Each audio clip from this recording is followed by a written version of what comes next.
गोविंद शिल्प घेऊन येत आहे एकूण 80 ट्विन बंगलोचा भव्य दिव्य पंढरपुरातील एकमेव प्रकल्प। आमच्या प्रकल्पाची वैशिष्ट्ये मनाला शांती देणारं महादेवाचं मंदिर, मुख्य रस्ता सुमारे 30 फुटांचा, अंतर्गत रस्ता सुमारे 20 फुटांचा, ग्रामपंचायत योजनेचा प्रत्येक बंगलोजला स्वतंत्र नळ, सांडपाण्याची सुरक्षित विल्हेवाट, सर्व टाइल्स ग्लॉसी आणि नामांकित कंपनीच्या, सर्व स्टेअर, खिडक्या, चौकटी सुपर ब्लॅक ग्रेनाइट, दोन्ही अटॅच बाथरूम पूर्णपणे टाइल्स, पंतप्रधान हर घर नल योजना पूर्णत्वाकडे, bathroom, basin, kitchen CP fittings हे जगवार कंपनीचे, स्टील वर्क पूर्णपणे जिंदाल कंपनीचे, 1000 लिटर पाण्याची टाकी, 150 लिटर सोलर वॉटर हीटर सोबत वॉटर प्युरिफायर, प्रत्येक बंगलोजला स्वतंतत्र पार्किंग, दर्शनीय भाग पूर्णपणे डॅटो टाइल्स, टाटा प्रवेश कंपनीचे आकर्षक भक्कम दरवाजा, फुटी उंचीचे सुरक्षित कंपाऊंड। मग विचार काय करताय? गोविंद शिल्प, पत्ता गट नंबर 95, हॉटेल अंगण शेजारी, टाकळी रोड, पंढरपूर। घडामोडी पाहण्यासाठी आमच्या YouTube चॅनलवरील PVR म्हणजेच पंढरी वार्ता या न्यूजला सबस्क्राइब करा आणि शेजारील बेल आयकॉनवर क्लिक करा।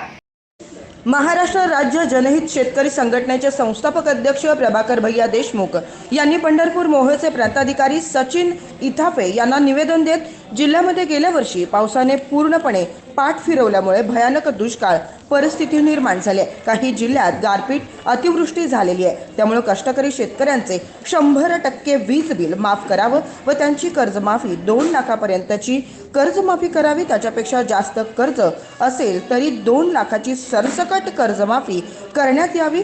शासनाने त्वरित चारा छावण्या तसेच पिण्याच्या पाण्याचे टँकर त्वरित चालू करावे अशी मागणी केली आहे। या निवेदनाच्या प्रती मुख्यमंत्री, दोन्ही उपमुख्यमंत्री यांना पाठवण्यात आल्याचं सांगत अध्यक्ष भैया देशमुख यांनी मागण्या मान्य करा, अन्यथा 15 मार्च रोजी बोंबाबोंब आंदोलन करून शासनाला जाग आणू असा इशारा दिलाय।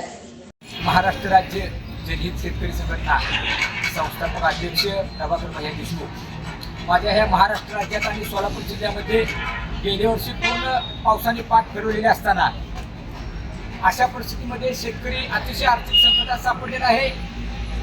शासनाने महाराष्ट्र राज्यात काही जिल्हे आणि सोलापूर जिल्ह्यात अनेक तालुके दुष्काळी जाहीर केलेले असताना मोहोळ, पंढरपूर, सांगोला, मंगळवेढा ही दुष्काळी जाहीर केलेले असताना अद्याप चारा छावण्या आणि पाण्याचे टँकर चालू केलेले नाहीत।